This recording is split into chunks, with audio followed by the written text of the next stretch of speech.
নমস্কার শ্রোতা বন্ধুরা, আপনারা শুনছেন বৃষ্টি ও গল্প। আজকের গল্প হুমায়ুন আহমেদের লেখা একটি নীল বোতাম। গল্প শুনে যদি আপনাদের ভালো লেগে থাকে দয়া করে চ্যানেলটি সাবস্ক্রাইব করবেন। শুরু হচ্ছে একটি নীল বোতাম। বারান্দায় এশার বাবা বসেছিলেন, হাঁটু পর্যন্ত তোলা লুঙ্গি, গায়ে নীল রঙের গেঞ্জি। এই জিনিস কোথায় পাওয়া যায় কে জানে, কি সুন্দর মানিয়েছে তাকে। ভদ্রলোকের গায়ের রং ধপধপে সাদা, আকাশি রঙের গেঞ্জিতে তার গায়ের রং ফুটে বেরোচ্ছে। সব মিলিয়ে সুখী সুখী একটা ছবি। নীল রংটাই বোধহয় সুখের, কিংবা কে জানে ভদ্রলোকের চেহারাটাই বোধহয় সুখী সুখী। কালো রঙের গেঞ্জিতেও তাকে হয়তো সুখী দেখাবে। তিনি আমাকে দেখতে পাননি। আমি ইচ্ছা করেই গেটের একটু শব্দ করলাম।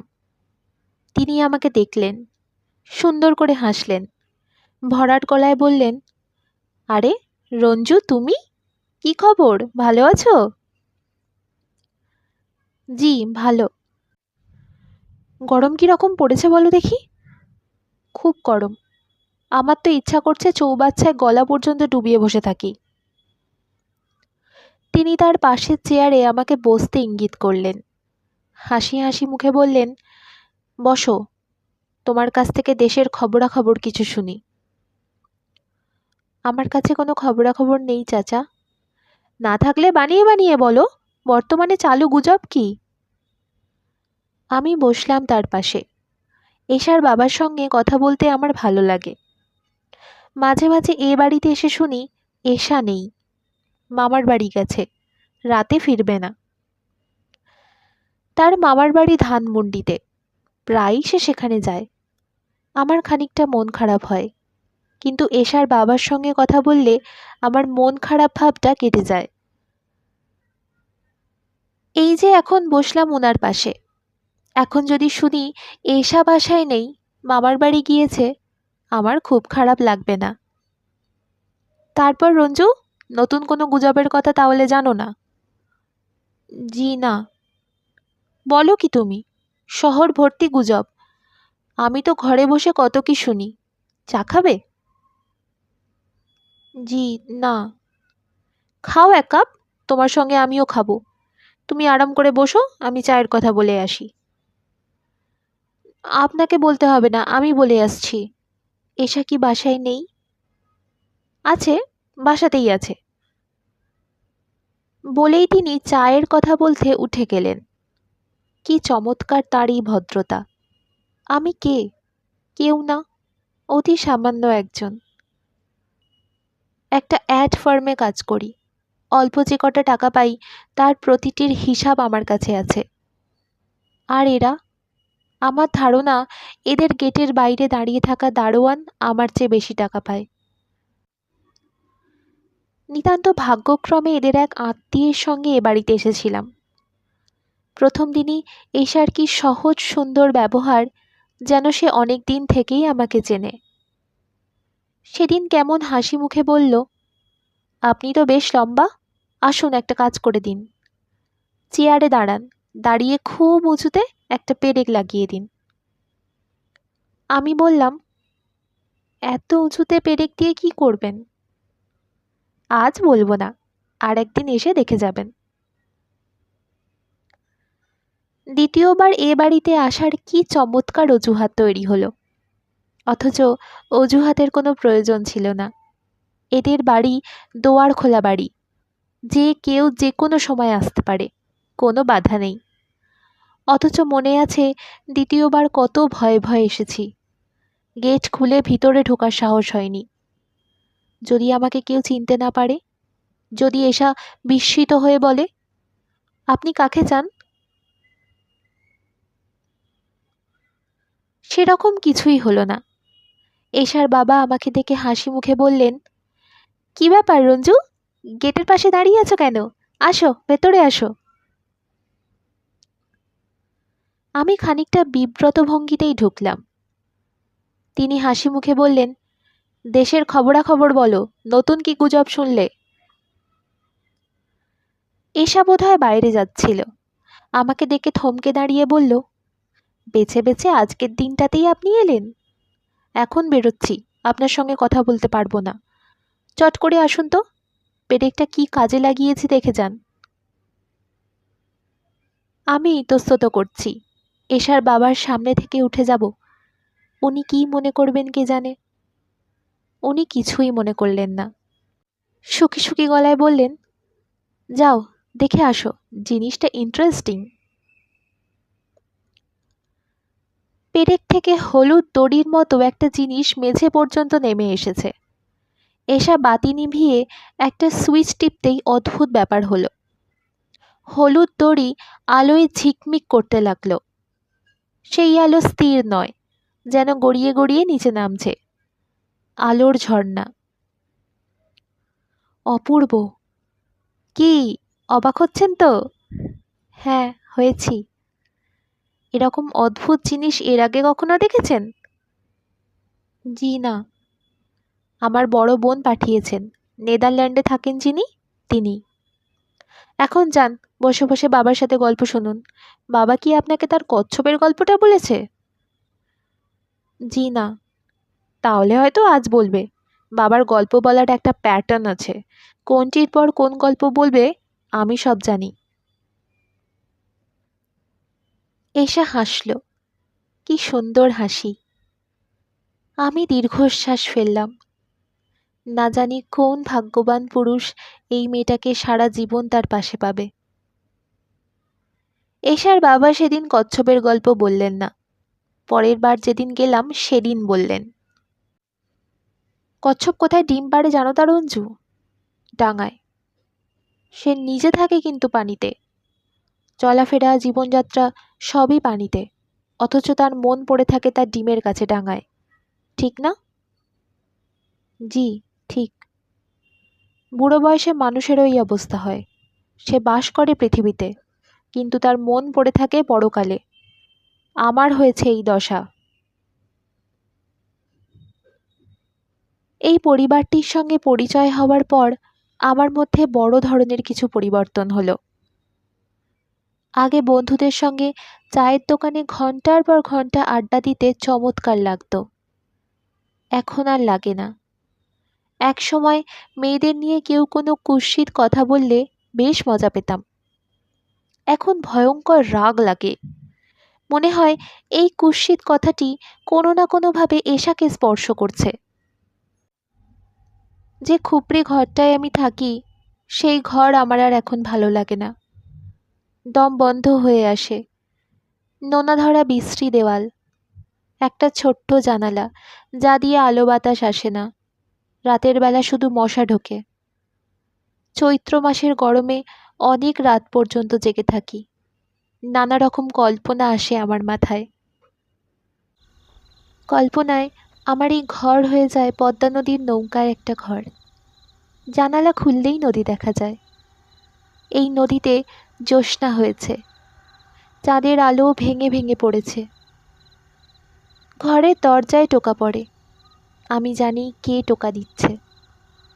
তবু কাপা গলায় বলি, কে? এশা বলে, কে আবার? আমি। এরকম চমৎকার রাতে আপনি ঘরটর বন্ধ করে বসে আছেন? পাগল নাকি? আসুন তো। কোথায় যাব? কোথায় আবার? নৌকোর ছাদে বসে থাকব। আমরা নৌকোর ছাদে গিয়ে বসি। মাঝি নৌকো ছেড়ে দেয়।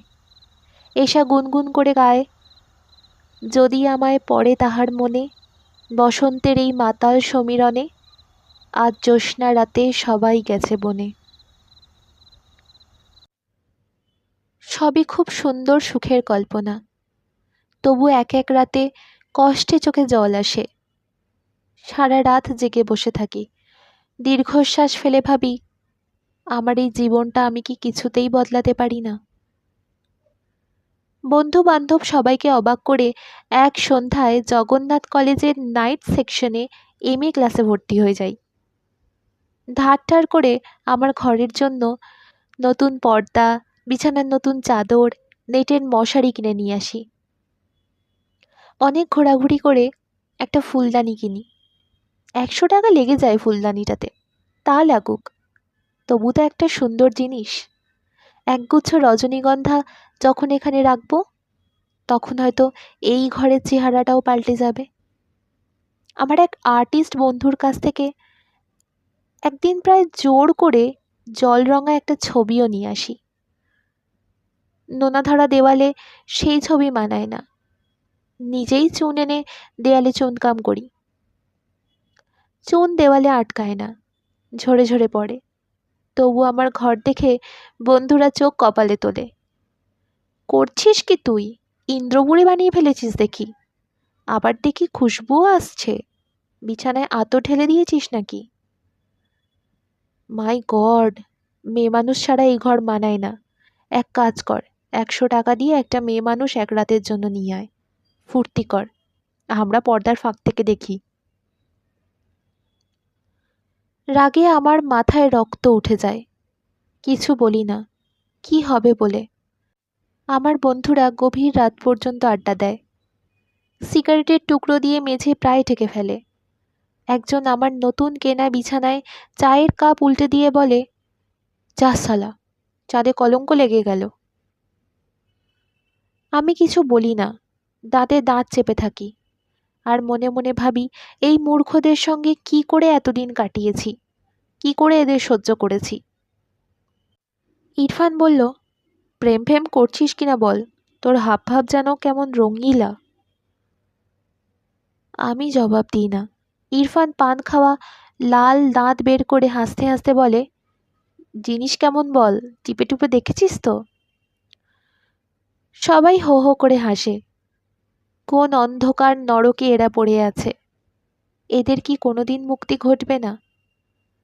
আমার ইচ্ছা করে এশাকে একদিন ওদের সামনে উপস্থিত করি। সেটা নিশ্চয়ই খুব অসম্ভব নয়, বললেই সে আসবে। তবে আমার বলতে সাহস করে না। প্রথম যেদিন তাকে তুমি বললাম, কি প্রচণ্ড ভয় ভয়ই না বললাম। সে গোলাপ গাছের ডাল ছেঁটে দিচ্ছিল, আমি পাশে দাঁড়িয়ে আছি।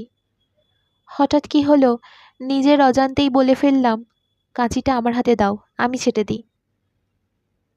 বলেই মনে হলো, এ কি করলাম আমি।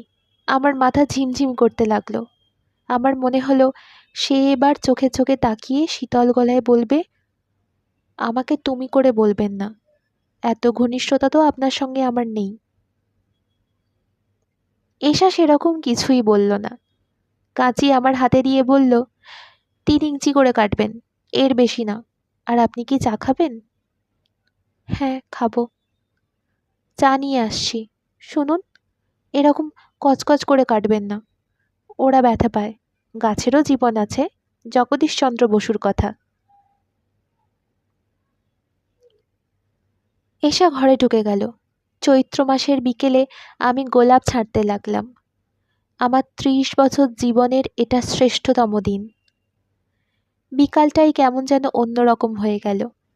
শেষ বিকালে রোদকে মনে হলো লক্ষ লক্ষ গোলাপ। বাতাস কি মধুর। এশার বাবা যখন বাইরে এসে বললেন, তারপর রঞ্জু, খবর কি বলো, নতুন কি গুজব শুনলে? কি যে ভালো লাগলো সেই কথাগুলো। মনে হলো এরকম সুন্দর কথা এর আগে আমাকে কেউ বলেনি। গোলাপের ডাল ছাড়ছো মনে হচ্ছে। জি চাচা, এর একটা ফিলোসফিক আপডেট আছে, সেটা লক্ষ্য করেছো? ফুল ফোটার জন্য গাছকে কষ্ট দিতে হচ্ছে, হা হা হা। তার সঙ্গে গলা মিলিয়ে আমিও হাসলাম। এশা চায়ের ট্রে নিয়ে ঢুকতে ঢুকতে বলল, হ্যাঁ তো হাসাহাসি হচ্ছে কেন, আমি কি যোগ দিতে পারি? ওদের বাড়ির থেকে ফিরলাম সন্ধ্যার পর। এশা গেট পর্যন্ত এলো, হাসি মুখে বলল, আবার আসবেন। এই কথাটি কি পৃথিবীর মধুরতম কথার মধ্যে একটা নয়? আমি আবার আসতে পারি এ বাড়িতে, যতবার ইচ্ছা আসতে পারি। আমাকে কোনো অজুহাত তৈরি করতে হবে না। তবুও ছোটোখাটো কিছু অজুহাত আমি তৈরি করেই রাখি। যেমন একবার আমার একটা হ্যান্ডব্যাগ ফেলে এলাম, যাতে পরদিন গিয়ে বলতে পারি জরুরি কিছু কাগজপত্র ছিল। যাক, পাওয়া গেল। সবচেয়ে বেশি যা করতাম তা হচ্ছে গল্পের বই নিয়ে আসি, তারপর সেই বই ফেরত দিতে যাই। গল্পের বই আমি পড়ি না, ভালো লাগে না, কোনো কালেও ভালো লাগেনি। তবু রাতে শুয়ে শুয়ে বইয়ের ঘ্রাণ নিই, পাতা উল্টাই। এশার স্পর্শ এই বইগুলোর পাতায় পাতায় লেগে আছে ভেবেই আমার রোমাঞ্চ বোধ হয়, গা শিরশির করে, গভীর আনন্দে চোখ ভিজে ওঠে। বই উল্টাতে উল্টাতে এক রাতে অদ্ভুত এক কাণ্ড হলো। টুক করে বইয়ের ভেতর থেকে কি যেন একটা পড়ল। তাকিয়ে দেখি ছোট একটা নীল রঙের বোতাম, যেন একটা নীল অপরাজিতা। নাকের কাছে নিয়ে দেখি সত্যি গন্ধ আছে। আমি গভীর মমতায় বোতামটি বালিশের নিচে রেখে দিলাম। সারা রাত ঘুম হলো না, কেবলই মনে হলো একদিন না একদিন এসে আসবে এ বাড়িতে। আমি তাকে বলবো, তুমি যে ফুলটি আমায় দিয়েছিলে সেটি এখনো ভালো আছে, কি সুন্দর গন্ধ। সে অবাক হয়ে বলবে, আমি আবার কি ফুল দিলাম কবে? এর মধ্যেই ভুলে গেলে একটা নীল ফুল দিয়েছিলে না? বলেন কি, নীল ফুল আমি কোথায় পাবো? আমি বালিশ সরিয়ে বোতামটি বের করে আনবো। এসা বিস্মিত হয়ে বলবে, এটা বুঝি আপনার নীল ফুল? আমি বলবো, বিশ্বাস না হলে গন্ধ শুকে দেখো। এশার বাবা নিজেই 2 কাপ চা নিয়ে ঢুকলেন। আমার বড় লজ্জা লাগলো। আমি বললাম, ছি ছি, আপনি কেন? তিনি হেসে বললেন, আরে তাতে কি হয়েছে, খাও, চা খাও। চিনি হয়েছে কিনা বলো। হয়েছে। গুড। চিনি আমি নিজেই দিয়ে এনেছি, কাউকে পাওয়া যাচ্ছে না, সবাই ব্যস্ত। কেন, উৎসব আছে নাকি? না, উৎসব কিছু না, মেয়েলি ব্যাপার। এশার বিয়ে ঠিক হলো, ওরা দিন পাকা করতে আসবে, রাত 8টায় আসবে। এখনো 3 ঘন্টা দেরি আছে, অথচ ভেবে দেখো মনে হচ্ছে। আমি নিঃশব্দে চায়ে চুমুক দিতে লাগলাম। এশার বাবা বললেন, ব্যারিস্টার ইমতিয়াজ সাহেবের ছেলে, তুমি নিশ্চয় চিনবে। ইমতিয়াজ চৌধুরী জিয়ার আমলে হেলথ মিনিস্টার ছিলেন। ছেলেটি খুব ভালো পেয়েছি, জার্মানি থেকে পিএইচডি করেছে কেমিক্যাল ইঞ্জিনিয়ারিংয়ে। এখন দেশে কী সব ইন্ডাস্ট্রি দেবে, রং তৈরি করবে, আমি ঠিক বুঝিও না।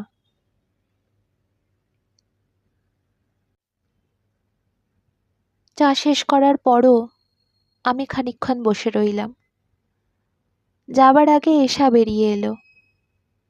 কি চমৎকার করেই না আজ তাকে সাজিয়েছে, তাকিয়ে থাকতে কষ্ট হয়। এশা হাসি মুখে বলল, বেছে বেছে আপনি ঝামেলার দিনগুলোতেই আসেন কেন বলুন তো? আমি ফিরে যাচ্ছি আমার খুপড়ি ঘরে। অন্য সব রাতের মতো আজ রাতেও হয়তো ঘুম হবে না। বালিশের নিচে থেকে নীল বোতাম বের করে আজও নিশ্চয়ই দেখব। এই পরিবারটির কাছ থেকে একটা নীল বোতামের বেশি পাওয়ার যোগ্যতা আমার ছিল না। এই সহজ সত্যটি আজ রাতেও আমার মাথায় ঢুকবে না। আজ রাতেও বোতামটিকে মনে হবে একটা নীল অপরাজিতা ফুল।